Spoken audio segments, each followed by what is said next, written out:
ମୁଁ ପଦର ଲାଳସାରେ ଲାଳାୟିତ ନଥିଲି। ମୁଁ ଲୋକଙ୍କ ସେବା କରିବାର ମୋର ମନୋବୃତ୍ତି ଥିଲା।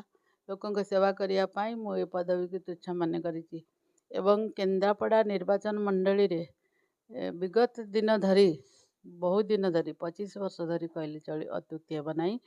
ଏ କାର୍ଯ୍ୟକର୍ତ୍ତାମାନେ କର୍ମୀମାନେ ଜନସାଧାରଣ ନିଷ୍ପେଷିତ ଅବହେଳିତ ହେଇକି ଥିଲେ। ଯାହାର କି ସ୍ୱର ଉଠେଇଲେ ଯେମିତି କହନ୍ତି ତୁଣ୍ଡ ଖୋଲିଲେ ମୁଣ୍ଡ ପଡ଼ିବ, ସେଇଭଳି ପରିସ୍ଥିତି କେନ୍ଦ୍ରାପଡ଼ା ନିର୍ବାଚନ ମଣ୍ଡଳୀରେ ହେଲାରୁ ମୁଁ ମୋର ପଦବୀ ଛାଡ଼ି ମୁଁ ଭାରତୀୟ ଜନତା ପାର୍ଟିରେ ଜଏନ୍ କରିଛି। ଯେଉଁଠି ସ୍କୋପ୍ ସେବା କରିବାର ସ୍କୋପ୍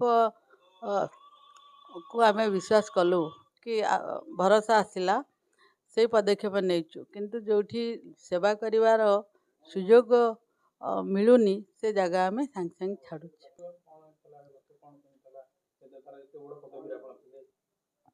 ସେମିତି